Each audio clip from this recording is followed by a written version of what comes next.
All right, after Wednesday's sports wagering action, we're now 4-0 in our last 4 extra daily picks on BrockPage.com. And $1,000 bettors are now up over $3,600 during that span. And if you want to access today's extra daily pick, it's only going to cost you just $2.99. We're also 3-0 in our last 3 college basketball tier package picks on that very same website following Wednesday's sports betting action. And $1,000 bettors are up over $2,700 during that stretch as well.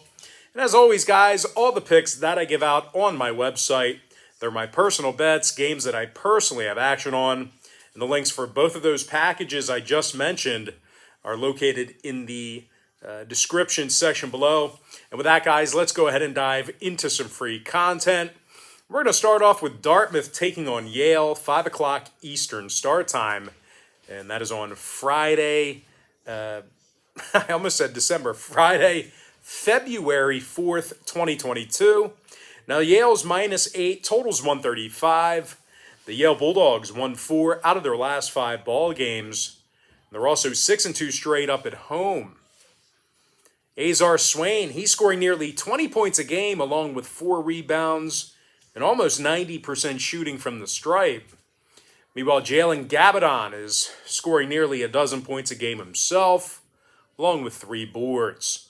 Now, the Bulldogs are averaging 82 points a game on their home court, and they're shooting nearly 48% from the field there. Now, they're taking on a Dartmouth team who lost 11 out of their last 13, and they're shooting only 40% from the field when they travel. As a matter of fact, Dartmouth's averaging only 66 points a game on the road, and they've lost their last 10 straight against Yale. Now, total-wise, the Big Green saw overs recently with Princeton, Penn, and Cornell. Meanwhile, Yale went 4-2 to the over in their last 6 themselves. I'm going to lean toward Yale -8 and the over 135. Next matchup, it is going to be St. Bonaventure versus Richmond, 6 p.m. East. The Richmond Spiders are -3.5 with the total at 140. Now, the Spiders won 5 out of their last 7, and they're winning 70% of their ball games at home. Tyler Burton's making nearly 40% of his three-pointers. He's also averaging 16 points a game. Meanwhile, Grant Golden is scoring 14 points a game himself, along with 6 rebounds and 3 assists. Now, the Spiders are scoring over 75 points a game on their home court. Meanwhile, defensively, they're limiting their competition to only 69 points a game. Now, they're taking on a Bonnie's team who failed to cover an 8 out of their last 10 themselves. The Bonnies are also averaging just 64 points a game away from home, and they're struggling grabbing offensive boards. Now, total-wise, St. Bonaventure saw their last 3 straight get over the line, 70% to the over in their last 10. Meanwhile, Richmond saw overs recently against Fordham, Davidson, and UMass. I'm going to lean toward Richmond -3.5 and the over 140. Next matchup, it is going to be Miami, Ohio versus Akron, and that's going to be a 6:30 Eastern start time.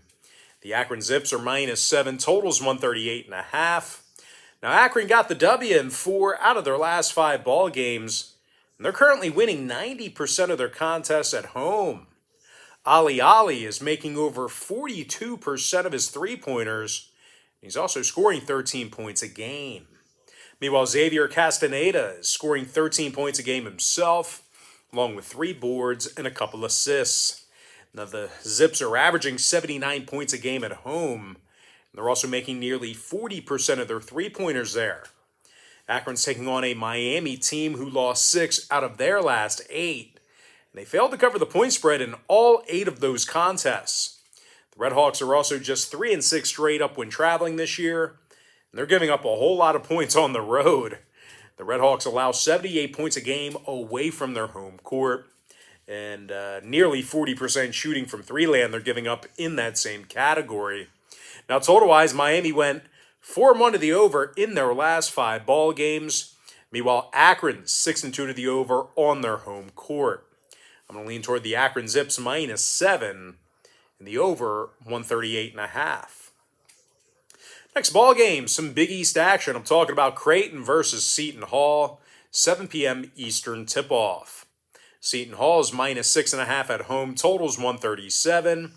Despite possibly having to go to work here to Friday without Bryce Aiken, we're still looking at a Seton Hall team who's 8-3 straight up at home, and they're scoring 80 points a game in those contests. Jared Rhoden's averaging 15.5 points a game, along with 7 rebounds.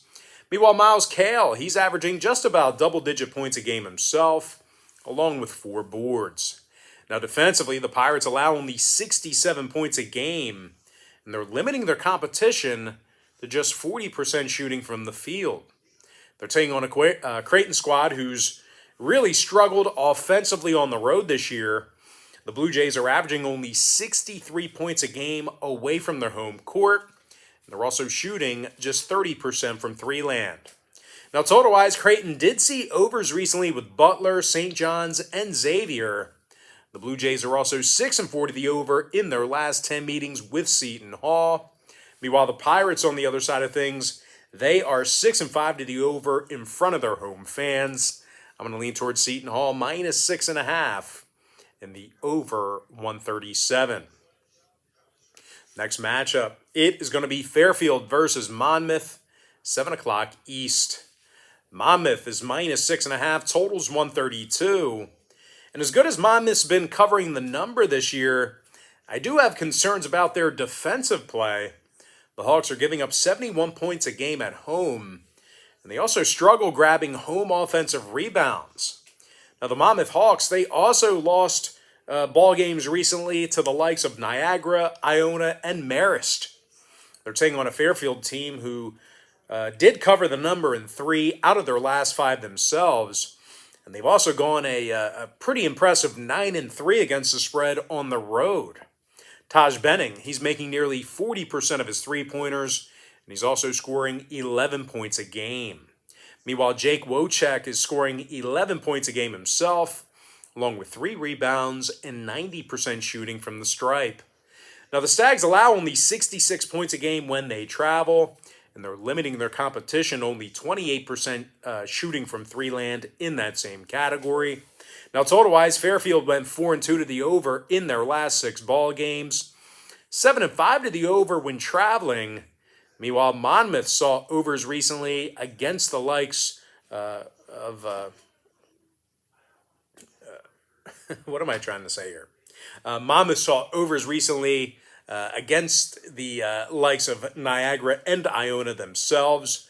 I'm going to lean toward Monmouth -6.5 and the over 132. Next ball game, it is going to be Harvard versus Brown, 7 p.m. Eastern start time. Brown is -4.5 at home, totals 140. But despite being favored in this one, Brown lost 8 out of their last 10 ball games, and they covered the point spread in only 30% of those contests. Now, the Bears have also been little threat shooting the 3-ball this year. They're making just 31% of their long balls at home. Now, Brown's taking on a Harvard team who won 5 out of their last 8, and they're also averaging 75 points a game. Lucas Sakota is making 43% of his three-pointers, and he's also scoring 11 points a game. Meanwhile, Noah Kirkwood is averaging over 18 points a game himself, along with 5 boards and 3 assists. Now, total-wise, Harvard saw overs recently with Penn, Columbia, come on, man. Penn, Columbia, and this very Brown team recently. Meanwhile, the Bears are 70% to the over in their last 10 themselves. I'm going to lean toward Harvard, +4.5, and the over 140. Next ball game, it is going to be Manhattan versus Niagara, 7 p.m. East. Niagara's -5.5, totals 134. And despite losing 3 out of their last 4, Niagara's done a real nice job on the defensive end of the court this year.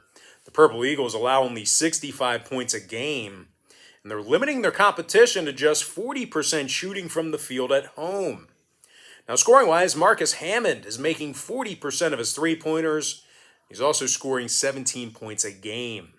Meanwhile, Jordan Cintrone is scoring double-digit points a game himself, He's also averaging 5 rebounds a night. Now they're taking on a Manhattan team who lost 5 of 7 on the road this year, and they allowed 81 points a night in those contests. And equally as bad, the Manhattan Jaspers, they are letting their opponents connect on 51% of their field goals against them when they travel as well.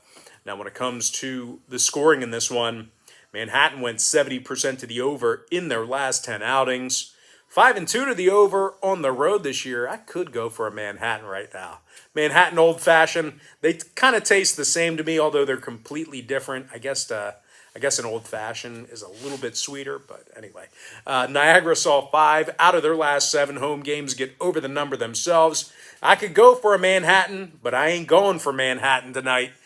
Give me Niagara minus 5.5 over 134. Next ball game, it is going to be Penn versus Columbia, 7 p.m. Eastern start time. The Penn Quakers are minus 9 on the road, totals 150.5. And despite winning 3 out of their last 4, the Penn Quakers give up a whole bunch of points on the road. As a matter of fact, these guys are giving up 79 points a game when they travel. And they're also letting their opponents make 48% of their field goals against them in that very same category.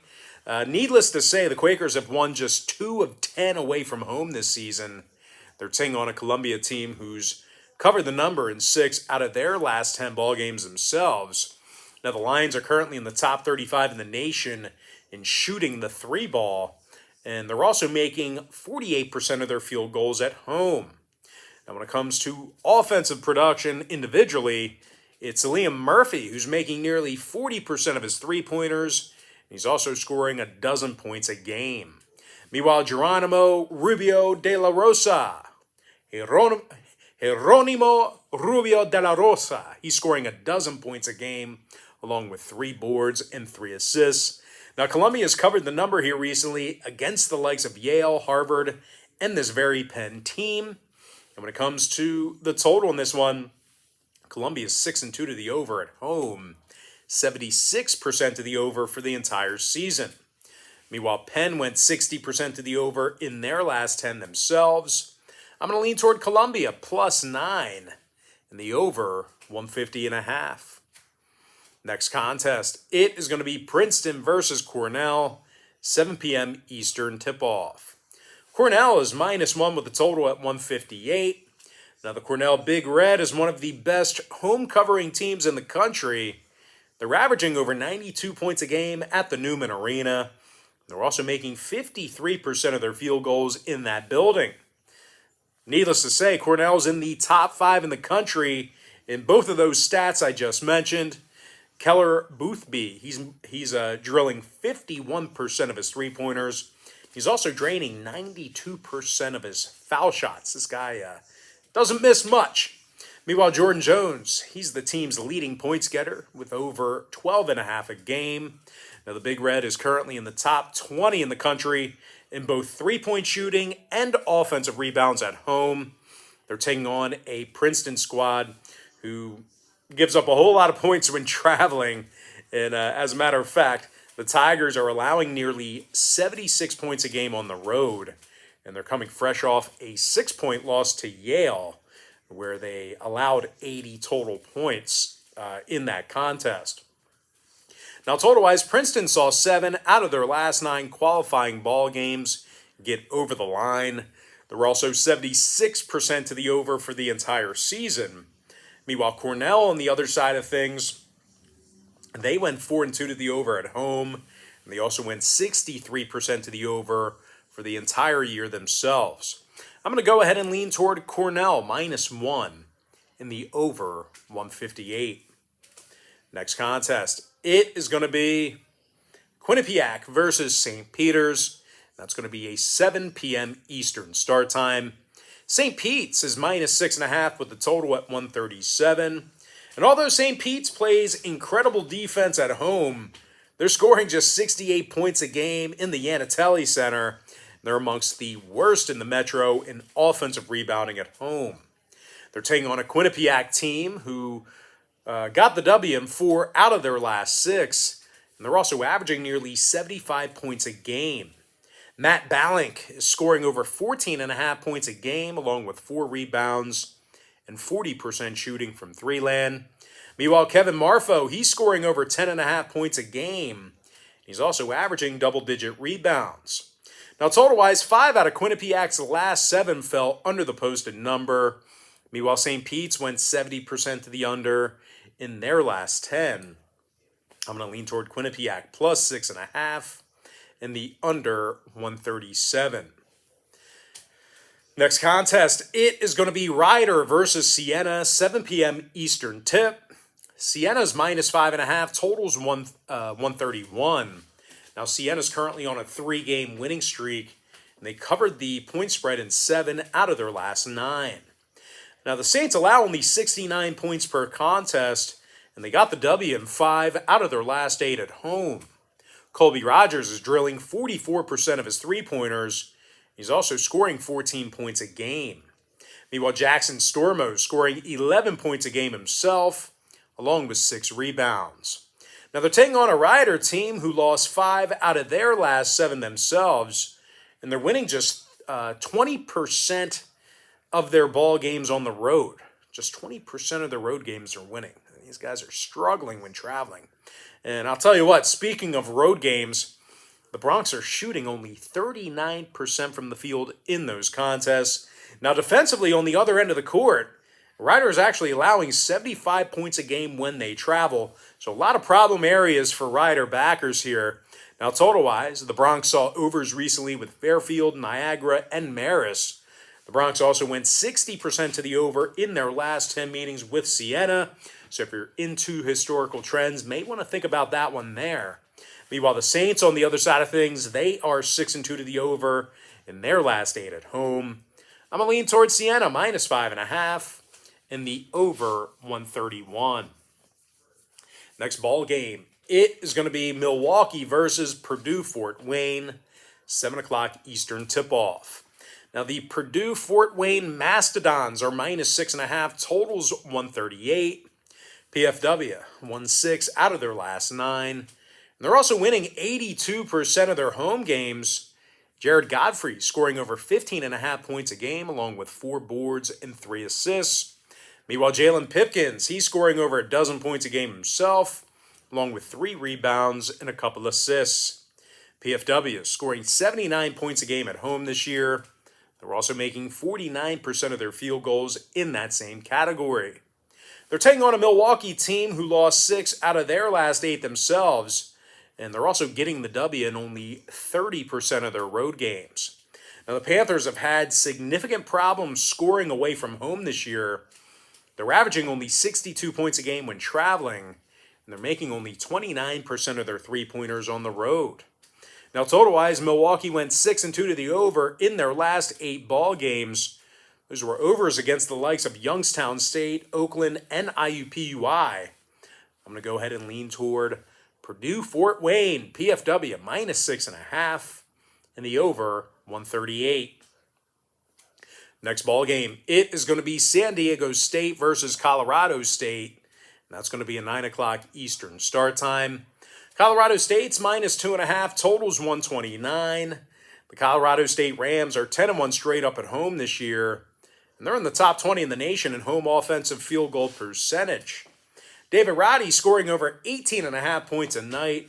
He's also drilling over 48% of his three-pointers. Meanwhile, John Tanji is making over 44% of his three-pointers himself. And he's also scoring double-digit points a game.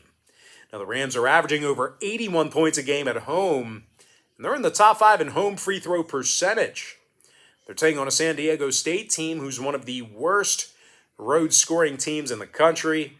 The Aztecs are averaging only 59 points a game when they travel, and they're making a pitiful 22% of their three-pointers in that same category.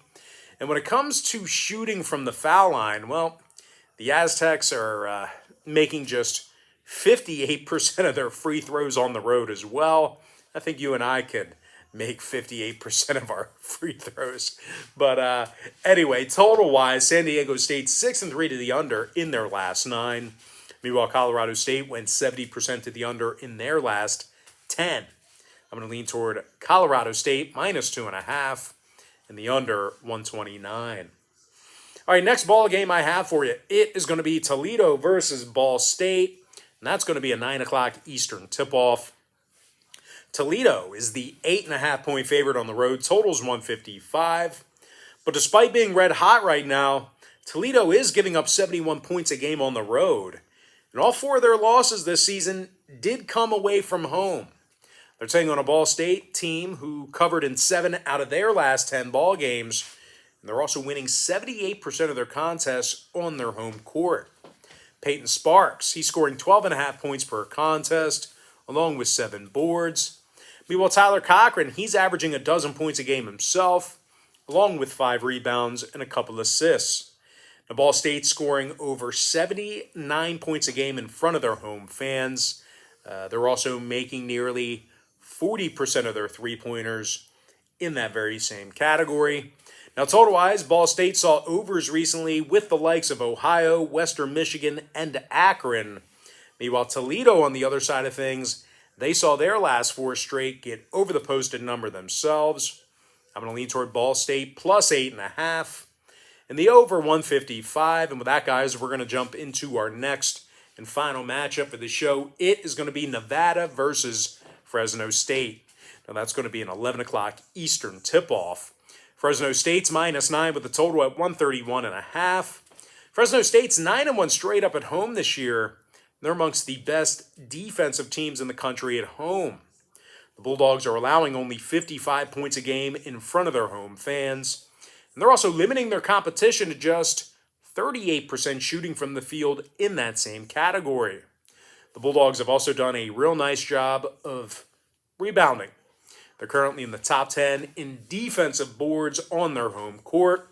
Of course, when it comes to the scoring in this one, it's Anthony Holland who's making 45% of his three-pointers, along with 6 rebounds. Meanwhile, Orlando Robinson, that's the key guy right there. He's dropping nearly 20 points a game, along with 8 boards and a couple assists. They're taking on a Nevada team who scores only 67 points a game on the road. They also lost 5 out of their last 6 when traveling. The Wolfpacks also had a pretty tough time grabbing offensive boards on the road as well. And of course, when it comes to the number in this one, Nevada saw overs recently with the likes of Air Force, Boise State, and this very Fresno team. Meanwhile, the Bulldogs saw 5 out of their last 8 on their side of things get over the line themselves. I'm going to lean toward Fresno -9 in the over 131.5. And with that, guys, we're going to jump into our quick pick recap, powered to you by my website at brockpage.com, where we are currently 4-0 in our last 4 extra daily picks following Wednesday's sports betting action. I like Yale -8 over 135. Give me Richmond -3.5 in the over 140. I'm also leaning toward Akron -7 over 138.5. Give me Seton Hall -6.5 in the over 137. I like Monmouth -6.5 over 132. Harvard Crimson +4.5 over 140. Give me Niagara -5.5 over 134. I also like Columbia +9 over 150 and a hook. Give me Cornell -1 over 158. I also like the Quinnipiac Bobcats +6.5 and the under 137. Give me Siena -5.5 over 131. PFW, that's Purdue Fort Wayne, -6.5 over 138. Colorado State -2.5 under 129. Ball State +8.5 over 155. And with my next and final free pick for the video, I'm going to lean toward Fresno State -9 in the over 131.5. And with that, guys, that's going to do it for me. Don't forget to check me out on brockpage.com. If you guys do end up getting a membership here today on my website, just keep in mind you're going to get billed the day you sign up and then the first of every month following that. I always tell folks in every single video, the earlier in the month you sign up, the better. And if you want to get access to every single bet that I give out on my website, you're going to want to sign up for my board member tier package. But most importantly, guys, got to thank you for joining me right here on YouTube. I really hope you enjoyed all this great free content, all this great free information. And with that said, guys, happy Thursday or Friday to you, depending on when you're watching this. Best of luck to you. And I look forward to seeing you later on today on my website at brockpage.com.